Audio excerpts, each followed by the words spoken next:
அன்பிற்குரிய ரிஷபம் ராசி நண்பர்கள், சகோதர சகோதரிகள் அனைவருக்கும் எனது கனிவான வணக்கங்கள். ரிஷபம் ராசி நண்பர்களுக்கு இந்த ஜூன் மாதம் 29ஆம் நாள் ஒரு மிகப்பெரிய அதிர்ஷ்டகரமான நாளாக இருக்கும் அப்படிங்கிறத பற்றியும், அந்த ஜூன் மாதம் 29ஆம் நாள் முதல் தொடர்ந்தாப்புல ஒரு 30 நாட்கள் அப்படிங்கிறது உங்களுக்கு மிகுந்த அதிர்ஷ்டகரமான நாட்களாக இருக்கும் அப்படிங்கிறத பற்றி சொல்லக்கூடிய பதிவு தான் இந்த பதிவு. என்ன காரணம் ஐயா? அதாவது சுக்கிர பகவானுடைய பெயர்ச்சி காலம், சுக்கிர பெயர்ச்சி காலம் உங்களுடைய ராசிக்கு 12ஆம் இடத்தில்தான் தற்போது மேச ராசியில் நட்பு வீட்டில் பயணித்து கொண்டிருக்கின்றார். ஜூன் 29ஆம் தேதி இந்த சுக்கிர பகவான் உங்களுடைய ராசியிலேயே வந்து இருப்பார். அந்த காலகட்டம் அப்படிங்கிறது உங்களுக்கு மிகப்பெரிய ஒரு பொருளாதார வெற்றியை கொடுக்கும், வாழ்க்கையில் ஒரு லக்ஸரியஸான அமைப்பை ஏற்படுத்தி கொடுக்கும் அப்படிங்கிறத பற்றி சொல்லக்கூடியதாக இந்த பதிவை நான் கொடுத்துருக்கிறேன். தற்போது 12ஆம் இடத்தில் இருக்கக்கூடிய சுக்கிரன் விரய செலவுகள், அதாவது சுப செலவுகள் எப்படின்னு கேட்டால், உங்களுடைய உழைப்பின் மூலமாக உழைச்சி சம்பாதிச்ச வருமானத்தை உங்களுக்கு தேவையான வழியில் செலவழித்து நிறைய வீட்டுக்கு தேவையான ஆடம்பர பொருட்களை வாங்கி மகிழ்கின்றீர்கள் அப்படிங்கிறது ஒரு விஷயம். அதே மாதிரி உங்களுடைய நண்பர்களுக்காக நிறைய செலவும் செய்து மகிழ்கின்றீர்கள் அப்படிங்கிற அமைப்பும், உங்களுடைய சுப செலவுகளுக்காக நிறைய பணம் நீங்கள் செலவழிச்சிட்டு இருக்கீங்க அப்படிங்கிறதும் 100க்கு 100% உண்மை. இப்போ ரிஷபராசிக்காரவங்களுக்கு பார்த்தீங்கன்னா நிறைய செலவுகள் ஆகிக்கிட்டே இருக்குது. பணம் வருது, ஆனால் கையில் தங்காமல் செலவாகிக்கிட்டே இருக்குது. ஆனால் எப்படினாலும் பணம் வந்துக்கிட்டே தான் இருக்குது இல்லையா? இதற்கு என்ன காரணம்? ரிஷப ராசிக்கு அதிர்ஷ்டகரமான நேரம். ஆல்ரெடி சனி பகவான் வேற லாபஸ்தானத்தில் இல்லையா? ராகு பகவான் 10ஆம் இடத்துல, குரு பகவான் 2ஆம் இடத்துல. குரு பகவான் 2ஆம் இடத்துல இருப்பது அப்படிங்கிறது சுபபலன் அல்ல. குரு இருக்கும் இடத்துக்கு பலனை குறைப்பார், ஆனால் பார்க்கின்ற இடத்துக்கு பலனை அதிகரிப்பார். அப்படிங்கிற விஷயத்தில் அவர் ரிஷபராசிக்கு 8ஆம் அதிபதி அண்டு லாபாதிபதி. அப்போ 8ஆம் அதிபதி வாக்குஸ்தானத்தில் இருக்கின்ற பொழுது வாக்கு வன்மையில் கொஞ்சம் கவனமாக இருக்கணும். எடுத்தோம் கவுத்தோன்னு சொல்லி வாக்கு கொடுத்துட்டு மாட்டிக்கிற கூடாது. இந்த ஒரு விஷயத்தில் மட்டும் கொஞ்சம் ரொம்ப கவனமாக இருங்க. பணம் கொடுக்கல் வாங்கல் விஷயத்துலையும் கொஞ்சம் ரொம்ப கவனமாக இருங்க. கொடுத்தால் நஷ்டம்தான், கொடுத்ததை கேட்டால் அடுத்தது பகைன்ற மாதிரி இருக்கும்.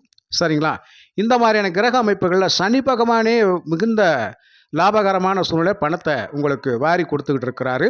தொட்டதெல்லாம் துலங்க வச்சிட்டு இருக்கிறாரு. லாபங்கள் அப்படிங்கிறது, செய்தொழில் மேன்மை அப்படிங்கிறது, எடுத்த காரியங்களெல்லாம் வெற்றி அப்படிங்கிறதெல்லாம் இந்த சனி பகவான் கொடுக்கக்கூடிய பலன்.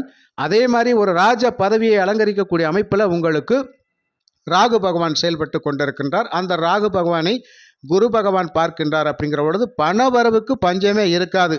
இதில் ராசிநாதன் சுக்கிரன் வேற இந்த ஜூன் மாதம் 29ஆம் நாள் ராசியிலே வந்து இருக்கிறது அப்படிங்கிறது ரொம்ப ரொம்ப ஒரு அற்புதமான விஷயம். புரியுதுங்களா? அப்போ இந்த சுக்கிரனுடைய பயிற்சி காலம் தொடர்ந்தாப்புல ஒரு 29 நாட்கள் அப்படிங்கிறது உங்களுடைய ராசியிலேயே இருப்பார். இந்த காலகட்டத்தில் சுபமங்கள நிகழ்வுகள், நீண்ட காலங்களாக திருமணத்திற்காக எதிர்பார்த்து காத்து கொண்டிருக்கின்றேன், கண்டிப்பாக அதற்கான வாய்ப்பை கொடுத்து விடுவார். அந்த காலகட்டம் இந்த மாதம் பேசி முடிக்கப்படும். அதாவது தட்டு மாற்றக்கூடிய ஒரு சூழ்நிலையில் வந்து விடுவோம். இல்லைன்னா கண்டிப்பாக ஒரு பொண்ணை பார்த்து நிச்சயம் பண்ணக்கூடிய அமைப்பு அப்படிங்கிறது இந்த காலகட்டத்தில் உங்களுக்கு ஏற்படும். அதே சமயத்தில் நண்பர்கள் வட்டார பழக்க வழக்கங்கள் அப்படிங்கிறது ரொம்ப பர்ஃபெக்டாக அழகாக போய்கிட்டு இருக்கும். எந்த ஒரு குறைபாடும் இல்லாமல் மனசு சந்தோஷமாக மகிழ்ச்சியாக, உங்களை பார்த்தாலே ஒரு பிரைட்டாக தெரியும். அடுத்தவங்க பார்த்தா இந்த நேரத்தில் உங்களை கண்ணு வைக்கிற மாதிரி நீங்கள் நடந்துக்கிருவீங்க. ஏன்னா சுக்கிரன் ராசிநாதன் இல்லையா? அதாவது நவகிரகங்கள் ஆடம்பர கிரகம் இல்லையா? வெண்மையான கிரகம் இல்லையா? பளிச்சு நிற்கக்கூடிய கிரகம் இல்லையா? இருளே கிடையாது. 1000 வாட்ஸ் பல்பு மாதிரி முகம் எப்போதுமே பிரகாசமாக இருக்கும். இருக்குதோ இல்லையோ உங்களை நீங்கள் அழகுபடுத்திக்கிறக்கூடிய தன்மை அப்படிங்கிறது உங்களுக்கு இயற்கையாகவே வந்துடும். அப்போ சுக்கிரன் ராசியில் இருக்கிற போது அழகாக பேசுவோம், பர்ஃபெக்டாக பேசுவோம், சிரிச்ச முகத்தோடு இருப்போம், எல்லாரையும் சிரிச்ச முகத்தோடு வரவேற்போம், சிரிச்ச முகத்தோடைய நண்பர்கள்ட்ட பழக்க வழக்கங்கள் அப்படிங்கிறத அதிகமாக நம்ம வச்சுக்கிறோம். அப்போ மனசங்கடங்கள் இல்லாத ஒரு மாதமாக இந்த மாதம் இருக்கும். நவகிரகங்களில் ஆடம்பர நாயகன் என்று சொல்லக்கூடியவர் இல்லையா? அப்போது இந்த காலகட்டத்தில் உங்களுக்கு பண வரவுக்கு அப்படிங்கிறது பஞ்சமில்லாமல் இருக்கும். பண வரவுக்கு பஞ்சமில்லாமல் இருக்கும். அதாவது எப்படின்னு கேட்டால், நீங்கள் என்ன தொழில் பண்ணுறீங்களோ அந்த தொழிலில் சிறப்பான வருமானம் உங்களுக்கு நிச்சயமாக உண்டு. தொழிலில் சிறப்பான வருமானம் நிச்சயமாக உண்டு. நீங்கள் எந்த வேலைக்கு போகணும்னு சொல்லி முடிவு பண்ணி வச்சுருக்கீங்களோ அந்த வேலையில் போய் இருக்கக்கூடிய அமைப்பு அப்படிங்கிறது நிச்சயமாக இருக்கும். அதே மாதிரி யார் மூலயமாவது உங்களுக்கு ஒரு சப்போர்ட் கிடைக்குமா அப்படின்னு சொல்லி நீங்கள் எதிர்பார்த்துக்கிட்டு இருந்தீங்கன்னா கண்டிப்பாக நண்பர்கள் உங்களுக்கு சப்போர்ட் பண்ணக்கூடிய அமைப்பில் இருப்பார்கள். அந்த விதத்தில் குறைபாடுகள் ஒன்றும் இல்லை.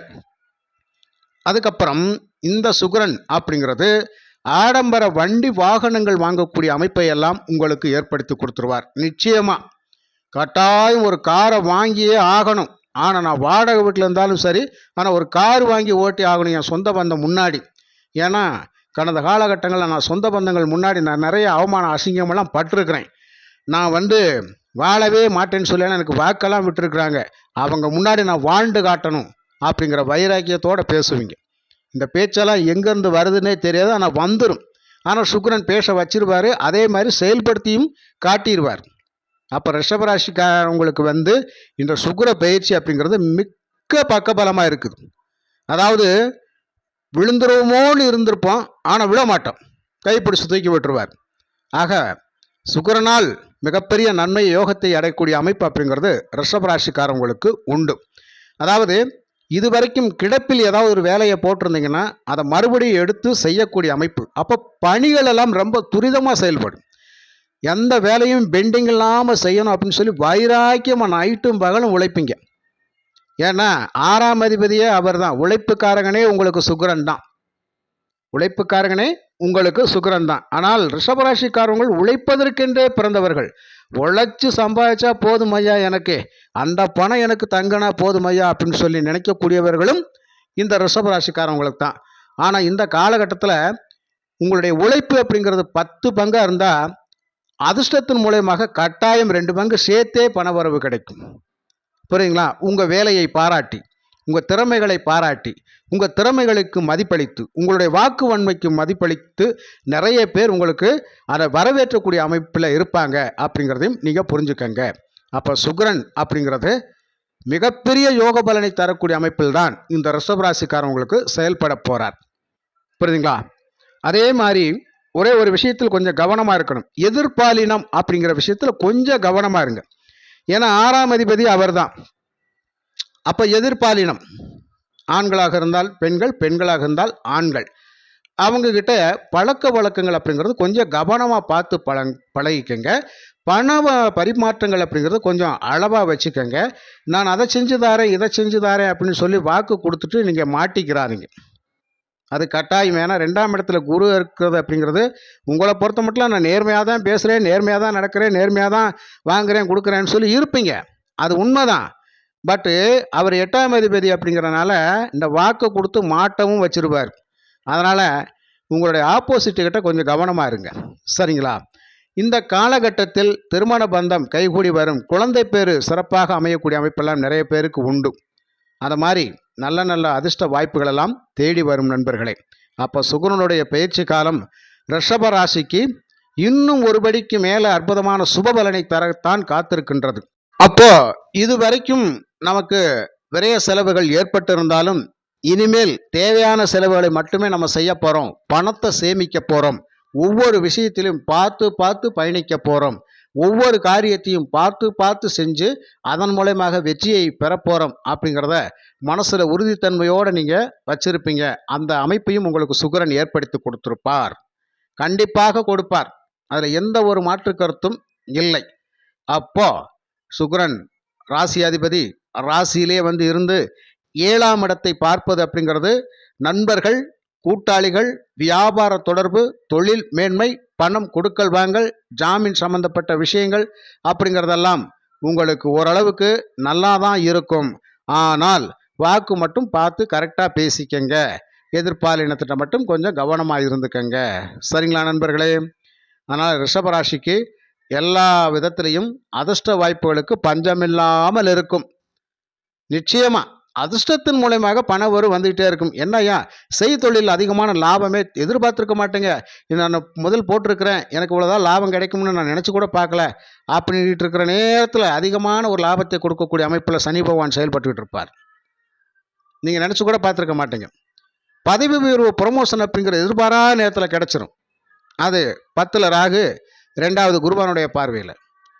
இப்படியாக எதிர்பாராத விதங்களில் நிறைய நன்மைகள் நடக்கக்கூடியது எல்லாமே ரிஷபராசிக்குத்தான். அதனால் ரிஷபராசிக்கு 100% நல்ல பலன் இந்த மாதம் அதிகமாகவே கிடைக்கும். இந்த மாதம் அதிகமாகவே கிடைக்கும். இந்த ஜூன் 29க்கு அப்புறம் ஜூலை 28 வரைக்கும் உங்கள் காட்டில் பணமழை அப்படின்னு சொல்லியே வச்சுக்கலாம்.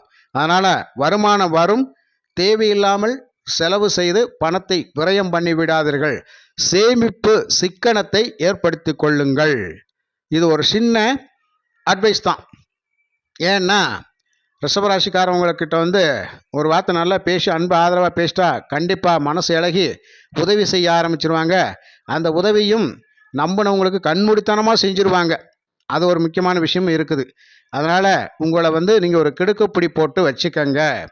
அப்போ சிக்கன நடவடிக்கை உங்களுக்கு அவசியம் தேவை. எதிர்கால திட்டங்களை பூர்த்தி பண்ணுறதுக்காக சில விஷயங்களையும் நீங்கள் செய்வீங்க. ஆன்மீக பணிகள் அப்படிங்கிறதான் செய்யணும்னு உங்கள் மனசில் தோணும். இறை வழிபாடு ரொம்ப அற்புதமாக வச்சுக்கோங்க. நல்ல பலனை உங்களுக்கு கொடுக்க காத்திருக்கின்றது இந்த சுக்கிரன். புரியுதுங்களா? கண்டிப்பாக அற்புதமான சுப பலன்களுக்கு சொந்தக்காரர்கள் தான் ரிஷபராசிக்காரவங்கள் அப்படின்னு சொல்லி மீண்டும் ஒரு நல்ல பதிவில் நான் உங்களை சந்திக்கின்றேன். நன்றி, வணக்கம்.